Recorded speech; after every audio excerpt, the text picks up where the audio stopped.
नमस्कार दोस्तों। तो दोस्तों आज हम इस वीडियो में देखने वाले हैं कोशिका के अंग के बारे में। ठीक है दोस्तों, सबसे पहले हम लोग देखेंगे जीव द्रव। देखिए दोस्तों, जीव द्रव यानी इसको इंग्लिश में क्या बोलते हैं दोस्तों? प्रोटोप्लाज्म। ठीक है, याद रखिएगा, इंग्लिश में बोलते हैं जीव द्रव को प्रोटोप्लाज्म। हम लोग देखेंगे कोशिका के अंग जीव द्रव। जीव द्रव का खोज दोस्तों पुरकिंजे ने किया था। किसने किया था? याद रखिएगा कि पुरकिंजे ने जीव द्रव का खोज किया था। यानी प्रोटोप्लाज्म का खोज किसने किया था? पुरकिंजे ने जीव द्रव का खोज किया था। इसकी खोज पुरकिंजे ने किया। यह एक तरल गाढ़ा पदार्थ होता है दोस्तों। याद रखिएगा कि जीव द्रव क्या होता है? तरल एवं गाढ़ा पदार्थ होता है। याद रखिएगा कि जीव द्रव जो होता है तरल, ठीक है, तरल एवं गाढ़ा पदार्थ होता है जीव द्रव। हैक्सले ने इसे जीवन का भौतिक आधार बताया है। याद रखिएगा कि हैक्सले, ठीक है, हैक्सले ने इसे क्या बताया है? जीवन का भौतिक आधार बताया है। किसको? प्रोटोप्लाज्म को। यह एक गाढ़ा एवं तरल पदार्थ होता है। जीव द्रव का खोज किसने किया था? तो पुरकिंजे ने जीव द्रव का खोज किया था। याद रखिएगा। अगर हम बात करते हैं कि सभी जैविक क्रियाएं इसी द्रव के अंदर होती है, इसका 80% जो भाग होता है दोस्तों वो जल का बना होता है। याद रखिएगा किसका? जीव द्रव का जो 80% भाग होता है वो जल का बना होता है। याद रखिएगा, यानी 80% भाग जीव द्रव किससे बना होता है? जल का बना होता है। सभी जैविक क्रियाएं, सभी जो जैविक क्रियाएं होती है इसी के अंदर होती है। याद रखिएगा, इसी द्रव के अंदर होती है, यानी जीव द्रव के अंदर सभी जैविक क्रियाएं होती है। तो सबसे पहले याद रखिएगा कि जीव द्रव का खोज किसने किया था? पुरकिंजे ने जीव द्रव का खोज किया था। याद रखिएगा यह एक गाढ़ा एवं तरल पदार्थ है। याद रखिएगा कि यह एक गाढ़ा एवं तरल पदार्थ है। याद रखिएगा दोस्तों, हैक्सले ने इसे जीवन का भौतिक आधार बताया है। सभी जैविक क्रियाएं, जो भी जैविक क्रियाएं होती है सभी जीव द्रव के अंदर ही होती है। इसका 80% भाग जो होता है जल का बना होता है। याद रखिएगा इसका 80% भाग किसका? तो जीव द्रव का 80% जो भाग होता है वो किसका बना होता है? तो वो जल का बना होता है दोस्तों। किसका बना होता है? जल का। यानी जीव द्रव का 80% भाग जल का बना होता है। ठीक है, ये आपको ध्यान रखना। अगर हम देखने वाले हैं कि यह दो प्रकार का होता है। जीव द्रव कितने प्रकार का होता है? दो प्रकार का होता है। एक होता है कोशिका द्रव, ठीक है, एक होता है दोस्तों केंद्रिका द्रव। याद रखिएगा कोशिका द्रव और केंद्रिका द्रव। कोशिका द्रव, केंद्रिका द्रव। जीव द्रव के दो प्रकार होते हैं, कोशिका द्रव, केंद्रिका द्रव। याद रखिएगा कोशिका द्रव कोशिका को सुखाने से बचाता है। याद रखिएगा कोशिका द्रव जो है ये कोशिका को सुखाने से बचाता है। कौन? कोशिका द्रव क्या करता है दोस्तों? कोशिका को सुखाने से बचाता है कोशिका द्रव। ये आपको ध्यान रखना है। ठीक है, सबसे पहले हम बात करते हैं कोशिका भित्ति के बारे में। ठीक है, इसको इंग्लिश में बोलते हैं सेल वॉल। ठीक है, कोशिका भित्ति यह सेलुलोज का बना होता है। याद रखिएगा दोस्तों, कोशिका जो भित्ति होता है यह सेलुलोज का बना होता है। आपको ध्यान रखना है, कोशिका भित्ति सेलुलोज का बना होता है। यह सेलुलोज का बना होता है दोस्तों, आपको ध्यान रखना है कि यह सेलुलोज का बना होता है और केवल पादपों में पाया जाता है। किसमें? पादप में पाया जाता है। याद रखिएगा केवल पादपों में पाया जाता है। कौन? ठीक है, याद रखिएगा केवल पादपों में पाया जाता है। यह पेड़ पौधों को सुरक्षा देता है दोस्तों। कोशिका भित्ति क्या करता है? पेड़ पौधों को सुरक्षा देता है। यह सेलुलोज का बना होता है। यह केवल पादप में पाया जाता है। किससे पाया जाता है? पादप में। यह पेड़ पौधों को सुरक्षा देता है। और दोस्तों कोशिका भित्ति पेड़ पौधों को सुरक्षा देता है। यह सेलुलोज का बना होता है, ये आपको ध्यान रखना है। ठीक है, और यह केवल पादप में पाया जाता है। याद रखिएगा जीवाणु एक क्या है दोस्तों? पादप होता है। जीवाणु क्या होता है? एक पादप होता है जिसकी कोशिका भित्ति पेप्टिडोग्लाइकेन, याद रखिएगा जिसकी कोशिका भित्ति पेप्टिडोग्लाइकेन की बनी होती है। आपको ध्यान रखना है कि जीवाणु एक पादप होता है जिसकी कोशिका भित्ति पेप्टिडोग्लाइकेन की बनी होती है। आपको ध्यान रखना है कि जीवाणु क्या होता है दोस्तों? जीवाणु एक पादप होता है जिसकी कोशिका भित्ति पेप्टिडोग्लाइकेन की बनी होती है। कवक की कोशिका भित्ति काइटिन की बनी होती है। याद रखिएगा कि कवक की जो कोशिका भित्ति होती है, कवक की कोशिका भित्ति काइटिन की बनी होती है। किसकी बनी होती है? काइटिन की। अभी ध्यान रखना है कि कवक की कोशिका भित्ति काइटिन की बनी होती है। ठीक है, अगर हम बात करते हैं अगला दोस्तों कोशिका झिल्ली, वो हम देख लिए कोशिका भित्ति। कोशिका भित्ति में क्या था? यह सेलुलोज का बना होता है और केवल पादपों में पाया जाता है। यह पेड़ पौधों को सुरक्षा देता है। जीवाणु एक पादप होता है जो कोशिका भित्ति पेप्टिडोग्लाइकेन की बनी होती है। ठीक है, कवक की कोशिका भित्ति काइटिन की बनी होती है। याद रखिएगा कि कवक की कोशिका भित्ति काइटिन की बनी होती है। अब हम लोग देखेंगे कोशिका झिल्ली, जिसको इंग्लिश में क्या बोलते हैं? Cell membrane. क्या बोलते हैं दोस्तों? सेल मेम्ब्रेन, कोशिका झिल्ली को बोलते हैं। अगर हम बात करते हैं यह जंतु तथा पादप दोनों में पाया जाता है। याद रखिएगा कि कोशिका झिल्ली जो है यह जंतु तथा पादप दोनों में पाया जाता है। आपको ध्यान रखना है यह जंतु में भी पाया जाता है और यह पादप में भी पाया जाता है। आपको ध्यान रखना है कि यह जंतु में भी पाया जाता है, यह पादप में भी पाया जाता है। कोशिका झिल्ली जंतु में भी पाया जाता है और पादप में भी, यानी कि दोनों में पाया जाता है। कोशिका के अंदर सभी अवयव इसी झिल्ली के अंदर रहते हैं, ठीक है। कोशिका के अंदर सभी अवयव इसी झिल्ली के अंदर रहते हैं। यह कोशिका के अंदर जाने वाले पदार्थों का नियंत्रण करता है। क्या करता है? यानी कि कोशिका जो झिल्ली है, यह कोशिका के अंदर जाने वाले पदार्थों का नियंत्रण करता है। कौन? कोशिका झिल्ली कोशिका के अंदर जाने वाले पदार्थों का नियंत्रण करता है। यह अर्धपरागमय होता है, ठीक है। ये आपको ध्यान रखना है। यह क्या होता है दोस्तों? यह अर्धपरागमय होता है, कुछ ही वस्तु को अंदर जाने देता है। क्या करता है? कुछ ही वस्तु को अंदर जाने देता है कोशिका झिल्ली। तो ये आपको ध्यान रखना है। सबसे पहले आपको ध्यान ये रखना है कि यह जंतु तथा पादप दोनों में पाया जाता है। कोशिका के अंदर सभी अवयव इसी झिल्ली के अंदर रहते हैं, ये आपको ध्यान रखना है, ठीक है। वो यह कोशिका के अंदर जाने वाले पदार्थों का नियंत्रण करता है, कोशिका झिल्ली, ठीक है। यह अर्धपरागमय होता है और कुछ ही वस्तु को अंदर जाने देता है, ठीक है दोस्तों। ये होता है कोशिका झिल्ली। अब हम लोग देखेंगे माइटोकॉन्ड्रिया। क्या देखिएगा? माइटोकॉन्ड्रिया, ठीक है। समझते हैं इसके बारे में। इसकी खोज अल्टमैन ने किया था। किसकी? माइटोकॉन्ड्रिया की खोज किया था अल्टमैन, ठीक है। आपको ध्यान रखना है कि अल्टमैन ने यानी कि माइटोकॉन्ड्रिया की खोज किसने किया था? अल्टमैन ने, ठीक है। यह ऑक्सीश्वसन होता है। क्या होता है? यह ऑक्सीश्वसन होता है। क्या होता है दोस्तों? यह ऑक्सीश्वसन होता है। यहाँ केब्स चक्र चलता है, ठीक है। कौन सा चक्र चलता है? केब्स चक्र चलता है, जिसके फलस्वरूप एटीपी का फुल फॉर्म क्या होता है? एडोसिनिन ट्राइफॉस्फेट। याद रखिएगा, एटीपी का फुल फॉर्म क्या होता है? एडोसिनिन ट्राइफॉस्फेट एटीपी का फुल फॉर्म होता है, जिसके फलस्वरूप एटीपी तथा ग्लूकोज बनते हैं। क्या बनते हैं दोस्तों? एटीपी तथा ग्लूकोज। ग्लूकोज का सूत्र क्या होता है? C6H12O6। ये भी ध्यान रखना है कि ग्लूकोज का जो रासायनिक सूत्र होता है C6H12O6। एटीपी तथा ग्लूकोज बनते हैं, ठीक है, और हमें ऊर्जा मिलती है। इसी कारण इसे कोशिका का पावर हाउस या शक्ति गृह कहते हैं, ठीक है। आपको ध्यान रखना है, कोशिका को क्या कहा जाता है? Power house of the cell कहा जाता है या फिर शक्ति गृह भी कहा जाता है, ठीक है। तो माइटोकॉन्ड्रिया, इसकी खोज किसने किया था? इसकी खोज किया था अल्टमैन ने किया था। यह ऑक्सीश्वसन होता है दोस्तों। कौन? ऑक्सीश्वसन कौन होता है? माइटोकॉन्ड्रिया। यहाँ केब्स चक्र चलता है, ठीक है, जिसके फलस्वरूप एटीपी तथा ग्लूकोज का निर्माण होता है, याद रखिएगा, और हमें ऊर्जा मिलती है। इसी कारण इसे कोशिका का शक्ति गृह या फिर power house of the cell कहा जाता है, माइटोकॉन्ड्रिया को। ये आपको ध्यान रखना है, ठीक है। मेन रूप से ये भी आपको ध्यान रखना है कि माइटोकॉन्ड्रिया एटीपी तथा ग्लूकोज बनते हैं, ठीक है। ये आपको ध्यान रखना है। माइटोकॉन्ड्रिया के आंतरिक दीवारों को क्रिस्टी कहते हैं। आपको ध्यान रखना है कि माइटोकॉन्ड्रिया के आंतरिक दीवारों को क्या कहा जाता है? क्रिस्टी कहा जाता है, क्रिस्टी, ठीक है। माइटोकॉन्ड्रिया के आंतरिक दीवारों को क्रिस्टी कहा जाता है, ठीक है।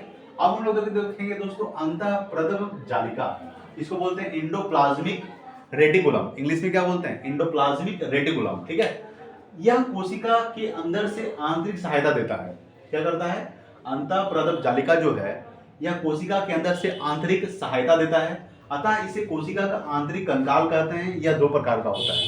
क्या देखिएगा कि अंतःप्रदम जालिका जो होता है, ये कोशिका के अंदर आंतरिक सहायता देता है, अतः इसे कोशिका का आंतरिक कंकाल कहते हैं। यह दो प्रकार का होता है। सबसे पहला होता है स्मूथ ईआर, जिसको बोलते हैं चिकनी, ठीक है। स्मूथ यानी चिकनी। ईआर का मतलब क्या होता है? Endoplasmic reticulum. एंडोप्लाज्मिक रेटिकुलम का हम शॉर्ट फॉर्म लिख दिए हैं ईआर, यानी कि एंडोप्लाज्मिक रेटिकुलम।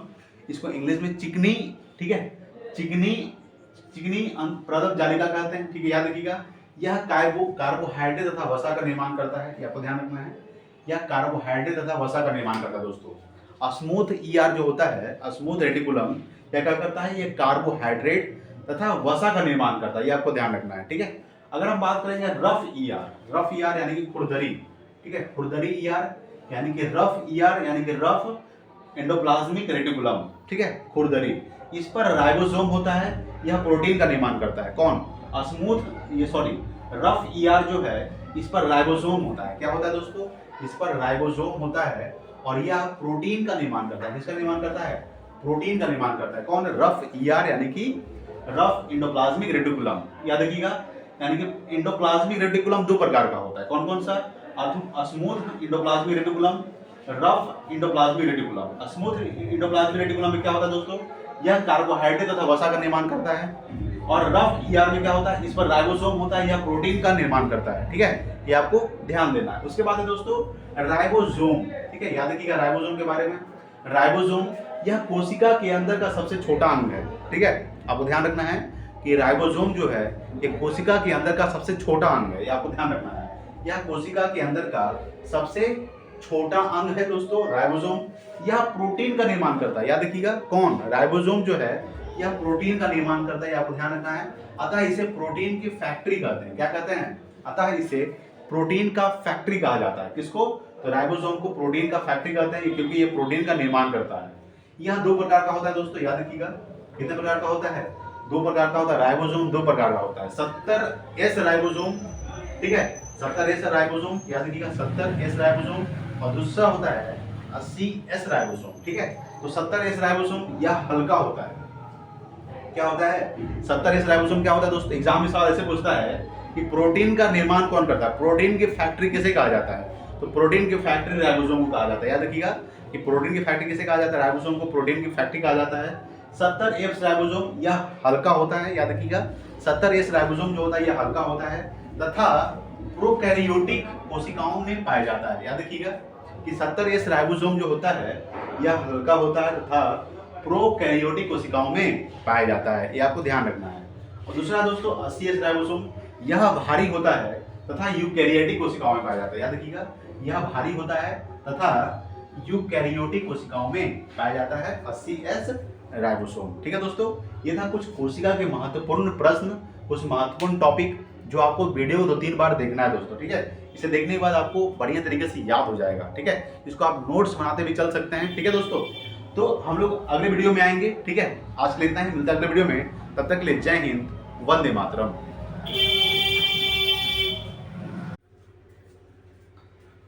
नमस्कार दोस्तों। तो दोस्तों हमने इससे पिछले वीडियो में देखा है कोशिका से संबंधित कुछ महत्वपूर्ण तथ्यों को।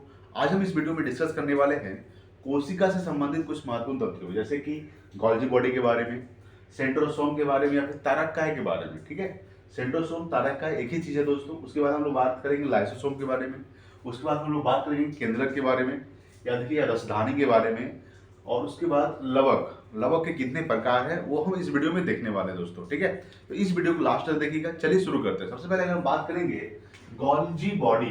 ठीक है दोस्तों, गोल्जी बॉडी है क्या? याद रखिएगा कि इसकी खोज कैमिलो गोल्जी ने किए थे। याद रखिएगा कैमिलो गोल्जी ने गोल्जी बॉडी की खोज किए थे। ठीक है, तो गोल्जी बॉडी की खोज किसने किए थे? कैमिलो गोल्जी ने गोल्जी बॉडी की खोज किए थे। ठीक है, यह पदार्थों का क्या करता है दोस्तों? परिवहन करता है। याद रखिएगा कि गोल्जी बॉडी क्या करता है? पदार्थों का परिवहन करता है, अर्थात यातायात में सहायक है। ठीक है, क्या करता है? यातायात में सहायक। याद रखिएगा कि गोल्जी बॉडी क्या करता है? गोल्जी बॉडी की खोज किया था कैमिलो गोल्जी ने किया था। ठीक है, याद रखिएगा यह पदार्थों का परिवहन करता है। ठीक है, समझिएगा यह क्या करता है? पदार्थों का परिवहन करता है, अर्थात यातायात में सहायक है। ठीक है, कौन? Golgi body. ठीक है दोस्तों, समझ गए। उसके बाद हम लोग देखेंगे सेंट्रोसोम के बारे में। सेंट्रोसोम या फिर तारककाय, दोनों को एक ही चीज कहा जाता है, एक ही नाम है, सेंट्रोसोम या फिर तारककाय। याद रखिएगा यह कोशिका विभाजन करता है। ठीक है, तारककाय या फिर सेंट्रोसोम क्या करता है? यह कोशिका को विभाजन करता है, यानी कि तोड़ता है। ठीक है, यह मस्तिष्क में नहीं पाया जाता है। याद रखिएगा कि तारककाय या फिर सेंट्रोसोम जो है यह मस्तिष्क में यानी कि दिमाग में नहीं पाया जाता है, जिस कारण तंत्रिका कोशिका में विभाजन नहीं होता है। याद रखिएगा यह मस्तिष्क में नहीं पाया जाता तारककाय या फिर तारककाय सेंट्रोसोम, या कोशिका विभाजन करता है, या मस्तिष्क में नहीं पाया जाता है, जिस कारण तंत्रिका कोशिका में विभाजन नहीं होता है। यह केवल जो है जंतु कोशिका में पाया जाता है। तारककाय या फिर सेंट्रोसोम कहाँ पाया जाता है? यह केवल जंतु कोशिका पाया जाता है। ठीक है, यह जो है मस्तिष्क में नहीं पाया जाता है, जिस कारण तंत्रिका कोशिका में विभाजन नहीं होता है। ठीक है दोस्तों, यह केवल जंतु कोशिका में पाया जाता है, सेंट्रोसोम या फिर तारककाय। पादप कोशिका में कोशिका विभाजन सेल प्लेटेड के द्वारा होता है। याद रखिएगा कि पादप कोशिका में, ठीक है, पादप कोशिका में, ठीक है, पादप कोशिका में कोशिका जो विभाजन होता है वो सेल प्लेट के कारण होता है, यानी सेल प्लेट के द्वारा होता है। याद रखिएगा कि पादप कोशिका में कोशिका विभाजन सेल प्लेट के द्वारा होता है। याद रखिएगा दोस्तों सेंट्रोसोम की खोज बोबेरी ने किया था। किसने किया था? बोबेरी। ठीक है, याद रखिएगा बोबेरी ने किया था सेंट्रोसोम का खोज, या फिर तारककाय का खोज किसने किया था? बोबेरी ने तारककाय या फिर सेंट्रोसोम का खोज किया था। यह भी आपको ध्यान रखना है।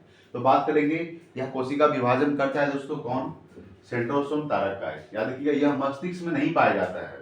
ठीक है, जिस कारण तंत्रिका कोशिका विभाजन नहीं होता है, यह केवल जंतु कोशिका में पाया जाता है। तारककाय या फिर सेंट्रोसोम सेंट्रोसोम का खोज किसने किया था दोस्तों?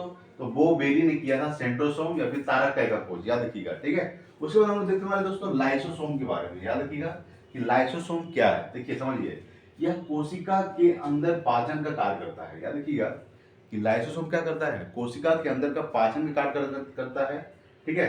इसके अंदर जल अपघटक एंजाइम पाया जाता है, याद रखिएगा किसके अंदर, लाइसोसोम के अंदर जल अपघटक एंजाइम पाया जाता है। क्या पाया जाता है? एंजाइम, ठीक है, समझिएगा। लाइसोसोम क्या करता है दोस्तों? यह कोशिका के अंदर पाचन में कार्य करता है। लाइसोसोम कोशिका के अंदर पाचन में कार्य करता है। उसके बाद इसके अंदर जल अपघटक एंजाइम पाया जाता है लाइसोसोम के अंदर। कोशिका के अंदर का कोई अंग यदि काम नहीं करता है तो यह उस अंग को नष्ट कर देता है, ठीक है दोस्तों। देखिए लाइसोसोम क्या करता है, अगर कोशिका के अंदर कोई अंग काम नहीं करता है तो वो उस अंग को नष्ट कर देता है दोस्तों, ठीक है। कोशिका के अंदर का कोई अंग यदि काम नहीं करता है तो यह उस अंग को क्या कर देता है, नष्ट कर देता है। कौन? लाइसोसोम, ठीक है। जब पूरी कोशिका कार्य नहीं करती है, ठीक है, जब पूरी कोशिका कार्य नहीं करती है तो यह कट जाता है। क्या होता है? कट जाता है, जिससे पूरी कोशिका नष्ट हो जाती है। अतः इसे आत्महत्या की थैली, याद रखिएगा, लाइसोसोम को आत्महत्या की थैली या फिर आइटम बॉम्ब कहते हैं। क्या कहते हैं? Item bomb. याद रखिएगा कि लाइसोसोम को आत्महत्या की थैली, एग्जाम में सवाल पूछता है कि लाइसोसोम को क्या कहा जाता है, आत्महत्या की थैली, ठीक है, याद रखिएगा। यही सब सवाल पूछता है कि एग्जाम में बिंदु से आइटम बॉम्ब से कहा जाता है, तो लाइसोसोम को आइटम बॉम्ब कहा जाता है। आत्महत्या की थैली किसे कहा जाता है? तो लाइसोसोम को आत्महत्या की थैली कहा जाता है, याद रखिएगा, ठीक है। तो इसकी खोज किस, यानी लाइसोसोम का खोज किसने किया था? तो डी डुवे ने किया था, याद रखिएगा, डी डुवे ने लाइसोसोम का खोज किया था। ये आपको ध्यान रखना है दोस्तों। तारका का खोज किसने किया था, यानी कि सेंट्रोसोम का खोज किसने किया था? तो बोबेली ने किया था, ये भी आपको ध्यान रखना है। गोल्जी बॉडी का खोज किसने किया था? तो गोल्जी बॉडी का खोज किए थे कैमिलो गोल्जी ने किए थे, ये आपको ध्यान रखना है दोस्तों, ठीक है। तो लाइसोसोम क्या होता है दोस्तों? यह कोशिका के अंदर पाचन का कार्य करता है। इसके अंदर जल अपघटक एंजाइम पाया जाता है। कोशिका के अंदर का कोई अंग यदि काम नहीं करता है तो यह उस अंग को क्या कर देता है, नष्ट कर देता है दोस्तों, ठीक है। जब पूरी कोशिका कार्य नहीं करती है तो यह कट जाता है, जिससे पूरी कोशिका नष्ट हो जाती है। अतः इसे आत्महत्या की थैली या फिर एटम बॉम्ब कहते हैं। इसका खोज किसने किया था लाइसोसोम का? तो डी डुवे ने किया था दोस्तों, ठीक है। आरबीसी के अंदर, याद रखिएगा, आरबीसी का फुल फॉर्म क्या होता है? Red blood cell. याद रखिएगा आरबीसी का फुल फॉर्म क्या होता है? Red blood cell. आरबीसी के अंदर लाइसोसोम नहीं पाया जाता है। याद रखिएगा, एक बात पॉइंट ध्यान रखिएगा कि आरबीसी के अंदर लाइसोसोम नहीं पाया जाता है दोस्तों, ठीक है। अतः आरबीसी मरने के बाद स्प्लीन, यानी कि इसको पलीहा बोलते हैं, स्प्लीन, पलीहा का इंग्लिश क्या होता है दोस्तों? स्प्लीन, ठीक है। यानी कि लाइसोसोम के अंदर, आरबीसी के अंदर लाइसोसोम नहीं पाया जाता है। अतः आरबीसी के मरने के बाद पलीहा में पाया जाता है। किसमें पाया जाता है? आरबीसी जब मर जाता है तो पलीहा में पाया जाता है, जिस कारण पलीहा को आरबीसी का कब्र कहते हैं। क्या कहते हैं? जिस कारण पलीहा को क्या कहते हैं? आरबीसी का कब्र, ठीक है। तो समझिएगा कि आरबीसी के अंदर लाइसोसोम नहीं पाया जाता है, ठीक है, ये आपको ध्यान रखना है। अतः आरबीसी मरने के बाद पलीहा में पाया जाता है, जिस कारण पलीहा को आरबीसी का कब्र कहते हैं, ठीक है। उसके बाद देखने वाले दोस्तों हम लोग केंद्रक के बारे में समझिएगा। केंद्रक को इंग्लिश में क्या बोलते हैं? न्यूक्लियस, ठीक है। केंद्रक को इंग्लिश में क्या बोलते हैं? न्यूक्लियस। याद रखिएगा, इसकी खोज रॉबर्ट ब्राउन ने किया था। याद रखिएगा, इसकी खोज किसने किया था? तो रॉबर्ट ब्राउन ने, ठीक है। रॉबर्ट ब्राउन ने केंद्रक का खोज किया था दोस्तों, यानी न्यूक्लियस का खोज किसने किया था? रॉबर्ट ब्राउन ने किया था। यह कोशिका को नियंत्रित करता है दोस्तों। क्या करता है? यह केंद्रक जो है कोशिका को नियंत्रित करता है, ठीक है। अतः इसे कोशिका का दिमाग कहते हैं। क्या कहते हैं? कोशिका का दिमाग। इसमें 80% प्रोटीन पाया जाता है। किसमें? तो केंद्रक में 80% प्रोटीन पाया जाता है। समझिएगा कि इसकी खोज रॉबर्ट ब्राउन ने किया था केंद्रक का, ठीक है। यह कोशिका को नियंत्रित करता है। क्या करता है? नियंत्रित करता है। अतः इसे कोशिका का दिमाग कहते हैं। कोशिका का दिमाग किसे कहते हैं? तो केंद्रक को कोशिका का दिमाग कहा जाता है। इसमें 80% प्रोटीन पाया जाता है। कितना परसेंट? 80% प्रोटीन पाया जाता है। किसमें? केंद्रक में 80% प्रोटीन पाया जाता है, ठीक है। तो केंद्रक से सवाल क्या क्या पूछ सकता है? केंद्रक का खोज किसने किया था? तो केंद्रक का खोज किया था दोस्तों रॉबर्ट ब्राउन ने किया था, ठीक है। इसमें 80% प्रोटीन पाया जाता है, याद रखिएगा। यह कोशिका को क्या करता है? नियंत्रित करता है।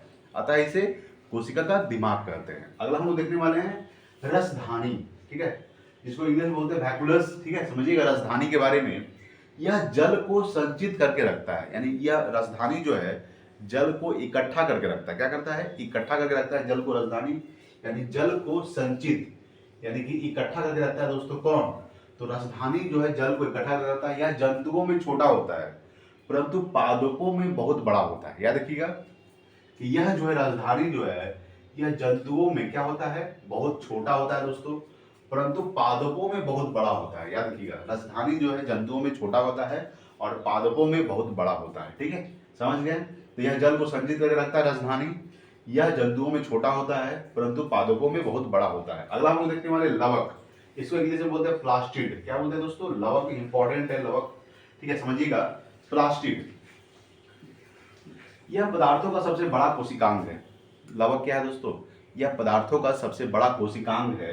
यह केवल पादपों में पाया जाता है। यह 3 प्रकार का होता है। याद रखिएगा लवक जो है केवल पादप में पाया जाता है। किसमें पाया जाता है?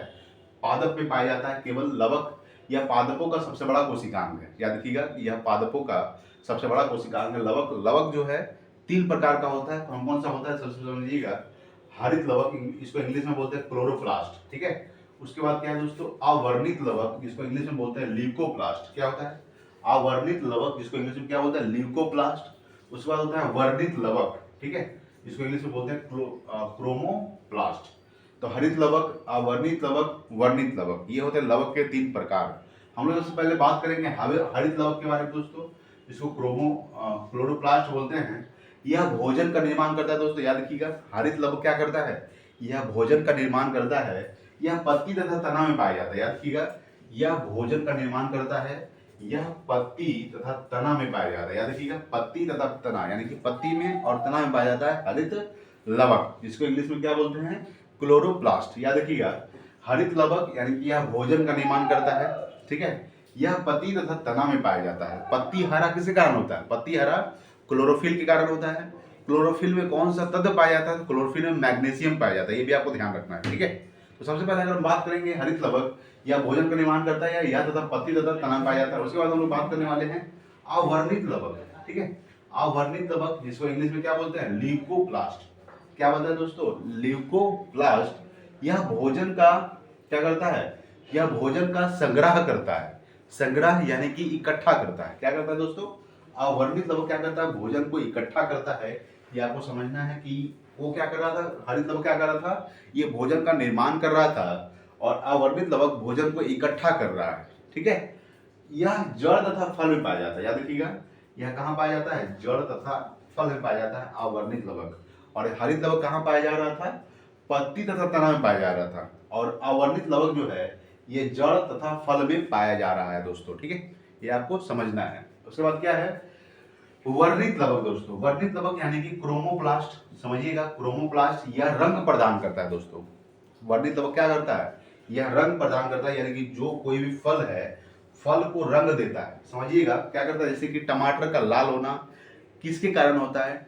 मिर्च का हरा होना किसके कारण होता है? ठीक है, गाजर का लाल होना, चुकंदर का लाल होना, फलों का पीला होना किसके कारण? जैसे कि फलों का पीला होना किसके कारण है? तो जेंथोफिल के कारण। याद रखिएगा जेंथोफिल के कारण फलों का जो रंग पीला होता है वो उसी के कारण होता है। जैसे कि टमाटर का लाल होना तो लाइकोपेज या फिर लाइकोपीन बोलते हैं दोस्तों। लाइकोपीन के कारण क्या होता है? टमाटर लाल होता है। याद रखिएगा गाजर लाल होता है दोस्तों किसके कारण? तो कैरोटीन के कारण। याद रखिएगा बीटा कैरोटीन, जिसको हम लोग बोलते हैं बीटा कैरोटीन या फिर कैरोटीन। ठीक है, तो गाजर का लाल होना कैरोटीन के कारण, या फिर चुकंदर का लाल होना ठीक है बीटा नेन के कारण। याद रखिएगा कि बीटा नेन के कारण चुकंदर लाल होता है। टमाटर लाल होता है किसके कारण? तो लाइकोपेज यानी लाइकोपीन के कारण, या फिर मिर्च जो हरा होता है किसके कारण होता है? तो वो भी लाइकोपीन के कारण। कोई कोई मिर्च लाल भी होता है, लाल मिर्च, ठीक है, तो वो भी लाइकोपीन के कारण। याद रखिएगा फलों का जो पीला रंग है वो किसके कारण होता है? जेंथोफिल के कारण होता है। ठीक है, तो समझ गए होंगे हरित लवक या भोजन का निर्माण करता है या पत्ती तथा तना में पाया जाता है हरित लवक। ठीक है, अवर्णित लवक जिसको ल्यूकोप्लास्ट बोलते हैं यह भोजन का संग्रह करता है। यह जड़ तथा फल में पाया जाता है। ठीक है, वर्णित लवक क्या करता है दोस्तों? यह रंग प्रदान करता है। वर्णित लवक क्या करता है? रंग देता है कोई चीज में। ठीक है, कोई फल में रंग देता है। जैसे कि टमाटर में रंग है, लाल रंग है किसके कारण? तो लाइकोपीन के कारण। ठीक है। गाजर कैरोटीन के कारण लाल होता है, चुकंदर लाल होता है विटामिन के कारण, फलों का जो पीला रंग होता है वो जेंथोफिल के कारण होता है, याद रखिएगा। ठीक है, तो ये था कोशिका के कुछ महत्वपूर्ण टॉपिक। हम लोग अभी 2-3 वीडियो और चलेगा कोशिका के ऊपर दोस्तों, क्योंकि कोशिका थोड़ा सा बड़ा है दोस्तों। ठीक है, तो आज के लिए इतना ही, मिलते हैं अगले वीडियो में। इस वीडियो को 2-3 बार देख लीजिएगा, ठीक है, तो बिल्कुल अच्छे तरीके से समझ में आ जाएगा। ठीक है, चलिए आज के लिए इतना ही, मिलते हैं अगले वीडियो में। तब तक जय हिंद, वंदे मातरम।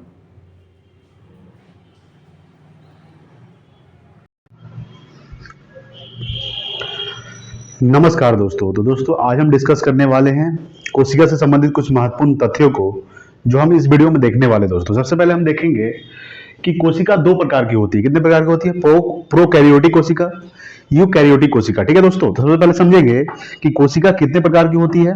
ठीक है, प्रोकैरियोटिक कोशिका और यूकैरियोटिक कोशिका। देखिए, कोशिका दो प्रकार की होती है, याद रखिएगा। कोशिका कितने प्रकार की होती है?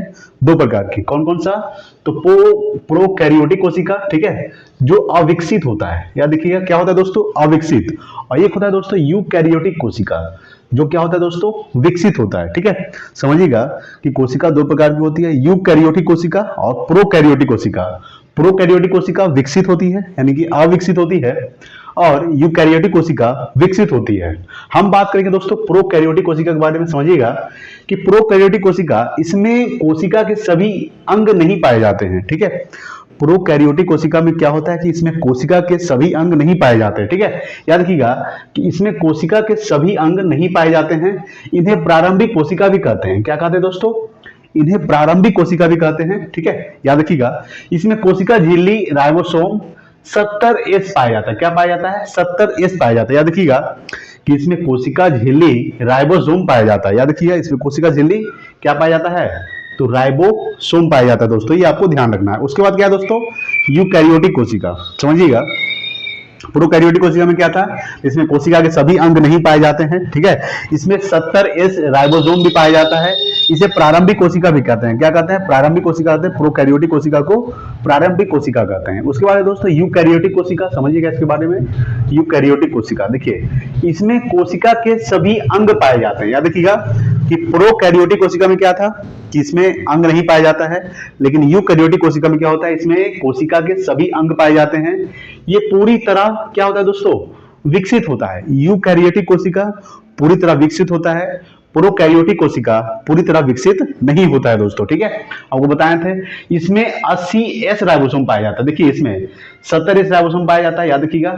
ठीक है, राइबोसोम 70S राइबोसोम पाया जाता है किसमें? तो प्रोकैरियोटिक कोशिका में। यूकैरियोटिक कोशिका में 80S राइबोसोम पाया जाता है। कि कौन सा? 80S राइबोसोम पाया जाता है। पादप कोशिकाओं का आकार चौकोर होता है। याद रखिएगा कि पादप कोशिकाओं का जो आकार होता है वो क्या होता है? चौकोर होता है। इसके अंदर का सबसे बड़ा अंग क्या होता है दोस्तों? प्लास्टिड होता है। याद रखिएगा कि इसके अंदर का सबसे बड़ा अंग क्या होता है? प्लास्टिड। ये आपको ध्यान रखना है कि यूकैरियोटिक कोशिका के सबसे अंदर बड़ा भाग क्या होता है? प्लास्टिड। इनका राजधानी बड़ा होता है। याद रखिएगा, इसमें क्लोरोफिल पाया जाता है। ठीक है, इसके अंदर का सबसे बड़ा अंग केंद्रक होता है। याद रखिएगा, इसके अंदर का सबसे बड़ा अंग क्या होता है? केंद्रक होता है। किसके अंदर का? तो यूकैरियोटिक कोशिका के सबसे अंदर का सबसे बड़ा अंग क्या होता है? केंद्रक होता है, और इसमें क्लोरोफिल भी पाया जाता है। ठीक है दोस्तों, तो यूकैरियोटिक कोशिका में क्या था कि इसमें कोशिका के सभी अंग पाए जाते हैं। ठीक है, याद रखिएगा, इसमें कोशिका के सभी अंग पाए जाते हैं। ये पूरी तरह से विकसित होती है। इसमें 80S राइबोसोम पाया जाता है। ठीक है, पादप कोशिकाओं का आकार चौकोर होता है। इसके अंदर का सबसे बड़ा अंग प्लास्टिड होता है। इसका राजधानी बड़ा होता है। किसका? तो यूकैरियोटिक कोशिका का राजधानी क्या होता है दोस्तों? बड़ा होता है। ठीक है, ये ध्यान रखिएगा। इसमें क्लोरोफिल पाया जाता है। ठीक है, इसके अंदर का सबसे बड़ा अंग क्या होता है? तो केंद्रक होता है। ठीक है, उसके बाद देखने वाले दोस्तों हम लोग गुणसूत्र। समझिएगा गुणसूत्र के बारे में।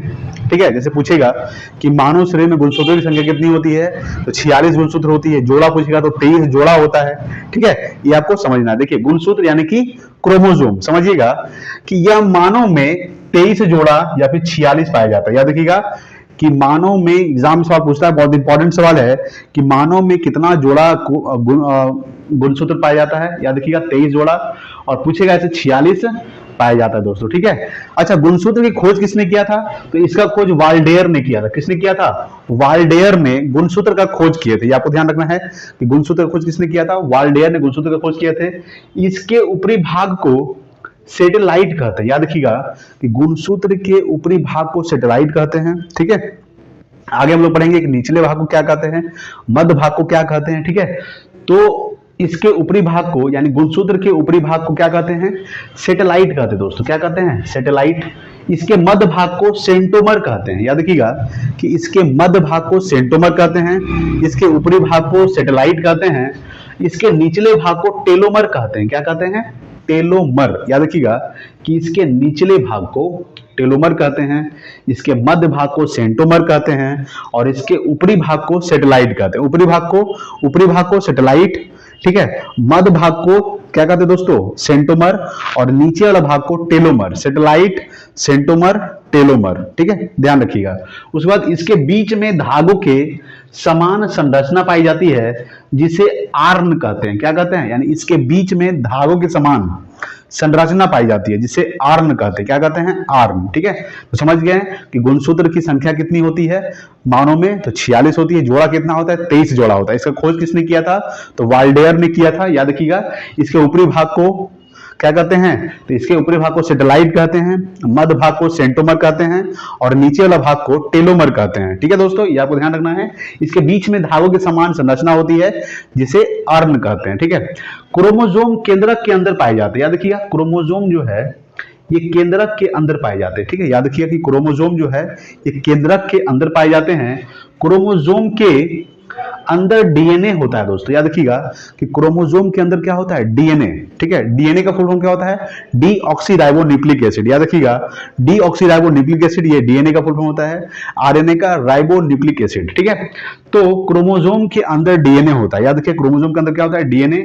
ठीक है, डीएनए के अंदर जीन पाया जाता है दोस्तों। याद रखिएगा कि क्रोमोसोम के अंदर क्या होता है, यानी कि क्रोमोसोम के अंदर डीएनए होता है और डीएनए के अंदर भी जीन पाया जाता है। जीन, ठीक है, जीन पाया जाता है। ठीक है, जीन पर माता पिता के गुण पाए जाते हैं। याद रखिएगा कि क्रोमोसोम के अंदर डीएनए, डीएनए के अंदर जीन और जीन पर माता पिता के क्या पाए जाते हैं, गुण पाए जाते हैं। अतः जीन ही आनुवंशिकता का आधार है दोस्तों। याद रखिएगा, जीन क्या है, आनुवंशिकता का आधार है। जीन न्यूक्लियोटाइड का बना होता है। जीन का खोज जोहानसन ने किया था। याद रखिएगा कि जीन किसका बना होता है, न्यूक्लियोटाइड का बना होता है। याद रखिएगा कि जीन किसका बना होता है, न्यूक्लियोटाइड। ठीक है, यहाँ पे लिखा हुआ न्यूक्लियोटाइड। जीन जो है ये न्यूक्लियोटाइड का बना होता है और जीन का खोज किसने किया था, तो जोहानसन ने किया था दोस्तों। याद रखिएगा, जीन का खोज किसने किया था, जोहानसन ने जीन का खोज किए थे। ये आपको ध्यान रखना है कि आनुवंशिकता का आधार माना जाता है जीन को। जीन न्यूक्लियोटाइड का बना होता है और जीन का खोज किसने किया था, तो जीन का खोज किए थे जोहानसन ने। समझिएगा गुणसूत्र, तो मानव यह 23 जोड़ा होता है, 46 पाया जाता है। गुणसूत्र का खोज किसने किया था, तो वाल्डेयर ने किया था। इसके ऊपरी भाग को क्या कहते हैं, सेटेलाइट, मध्य भाग को सेंटोमर कहते हैं और सबसे निचले वाले भाग को क्या कहते हैं, टेलोमर कहते हैं। ठीक है, याद रखिएगा। इसके बीच में धागों के समान संरचना पाई जाती है बीच में। ठीक है, उसे आर्न कहते हैं। ठीक है, क्रोमोसोम केंद्रक के अंदर पाए जाते हैं। याद रखिए, क्रोमोसोम जो है ये केंद्रक के अंदर पाए जाते हैं। क्रोमोसोम के अंदर डीएनए होता है। याद रखिएगा, क्रोमोसोम के अंदर डीएनए होता है और डीएनए के अंदर जीन होता है। क्या होता है, जीन। ठीक है, समझिएगा, जीन पर माता पिता के गुण पाए जाते हैं। ठीक है, अतः जीन ही आनुवंशिकता का आधार है। जीन का खोज किसने किया था, जोहानसन ने किया था। याद रखिएगा, और जीन जो है न्यूक्लियोटाइड का बना होता है। किसका बना होता है, जीन न्यूक्लियोटाइड का। ठीक है, समझ गए। अब देखिए, केंद्रक अम्ल 2 प्रकार का होता है। याद रखिएगा दोस्तों, केंद्रक अम्ल जो होता है ये 2 प्रकार का होता है, डीएनए और RNA. DNA deoxyribonucleic acid, RNA ribonucleic acid. ठीक है, डीऑक्सीराइबोन्यूक्लिक एसिड और राइबोन्यूक्लिक एसिड, यानी केंद्रक अम्ल, न्यूक्लिक अम्ल जो है 2 प्रकार का होता है, डीएनए और आरएनए। हम सबसे पहले अभी डीएनए के बारे में देखिए, आरएनए के बारे में अगले वीडियो में देखेंगे। समझिए पहले डीएनए के बारे में। ठीक है, डीएनए डीऑक्सीराइबोन्यूक्लिक एसिड। ठीक है दोस्तों, देखिए डीएनए यह कोशिका के अंदर केंद्रक माइटोकॉन्ड्रिया, ठीक है, केंद्रक माइटोकॉन्ड्रिया, जिसे power house of the cell कहते हैं। माइटोकॉन्ड्रिया को आपको पता ही होगा, माइटोकॉन्ड्रिया क्या कहा जाता है, power house of the cell, तथा क्लोरोप्लास्ट में पाया जाता है। याद रखिएगा, डीएनए जो है कोशिका के अंदर केंद्रक, माइटोकॉन्ड्रिया तथा क्लोरोप्लास्ट में पाया जाता है। इसके श्रृंखला को पॉलीन्यूक्लियोटाइड कहते हैं। ठीक है, यानी इसके श्रृंखला को क्या कहते हैं, पॉलीन्यूक्लियोटाइड। डीएनए न्यूक्लियोटाइड का बहुलक होता है। क्या होता है दोस्तों, डीएनए जो होता है ये न्यूक्लियोटाइड का बहुलक होता है। क्या होता है? बहुलक। समझिएगा फिर से, केंद्रक अम्ल दो प्रकार का होता है, डीएनए, ठीक है, डीएनए और एक आरएनए। डीएनए का फुल फॉर्म डीऑक्सीराइबोन्यूक्लिक एसिड।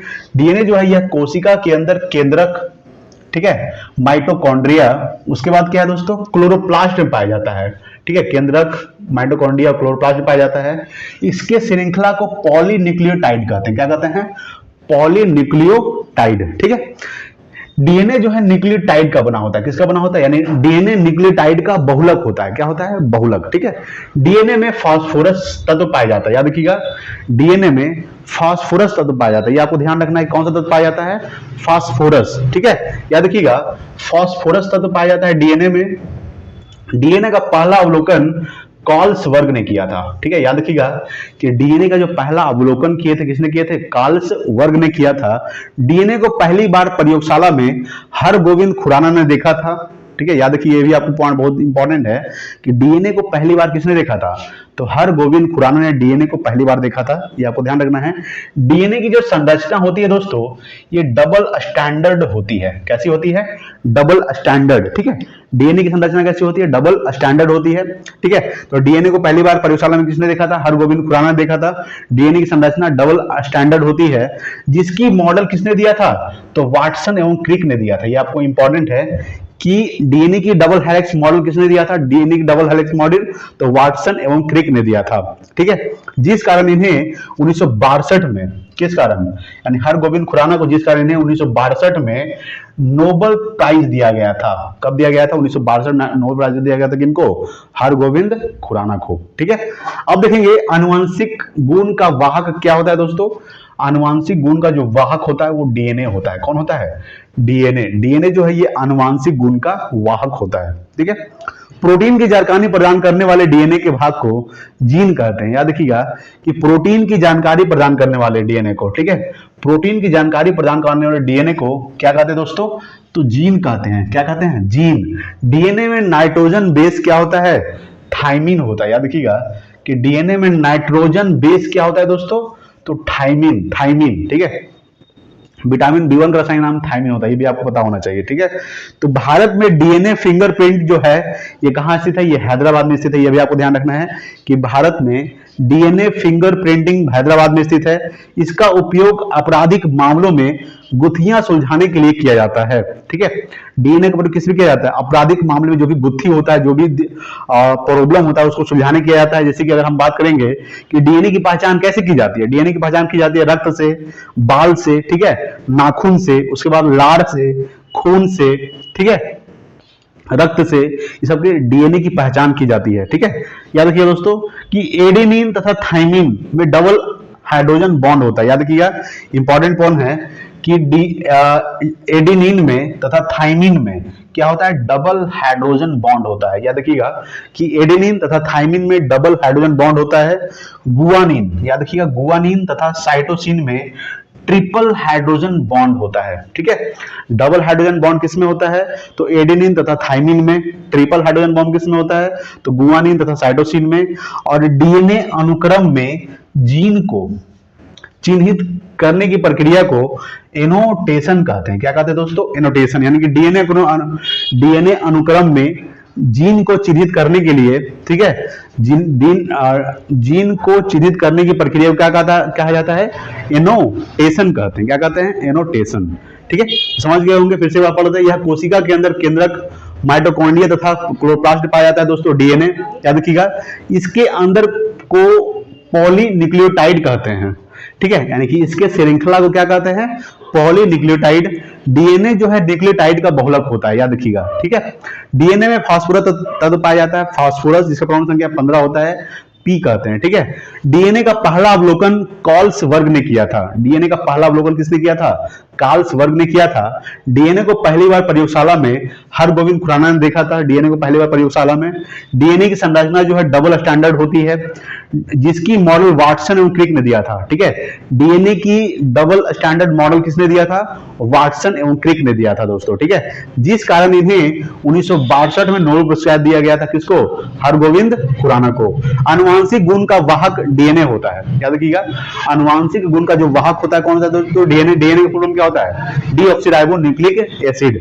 ठीक है, प्रोटीन की जानकारी प्रदान करने वाले डीएनए के भाग को जीन कहते हैं। ठीक है, डीएनए में नाइट्रोजन बेस क्या होता है? थाइमिन होता है, ये आपको ध्यान रखना है। भारत में डीएनए फिंगरप्रिंटिंग जो है ये हैदराबाद में स्थित है दोस्तों। याद रखिएगा कि भारत में जो डीएनए फिंगरप्रिंटिंग है ये कहां स्थित है? हैदराबाद में। ठीक है, हैदराबाद में। तेलंगाना राजधानी क्या है दोस्तों? हैदराबाद। तो तेलंगाना राज्य में है और कहां है? हैदराबाद में। इसका उपयोग आपराधिक मामलों में गुत्थियां सुलझाने के लिए किया जाता है। डीएनए की पहचान कैसे की जाती है? नाखून से, खून से, ठीक है, रक्त से, उसके बाद कह सकते हैं बालों से, ठीक है, लार से, है ना, ये सबसे इसका स्रोत है क्या? डीएनए पहचान किया जाता है। एडेनिन तथा थाइमिन में डबल हाइड्रोजन बॉन्ड होता है, याद रखिएगा। ठीक है, गुआनिन तथा साइटोसिन में ट्रिपल हाइड्रोजन बॉन्ड होता है। डीएनए अनुक्रम में जीन को चिन्हित करने की प्रक्रिया को एनोटेशन कहते हैं। ठीक है दोस्तों, ये था कुछ इंपॉर्टेंट पॉइंट्स जो 2-3 बार वीडियो को देख लीजिएगा दोस्तों, याद हो जाएगा। ठीक है, आज के लिए इतना ही, मिलते हैं अगले वीडियो में, तब तक के लिए जय हिंद, वंदे मातरम।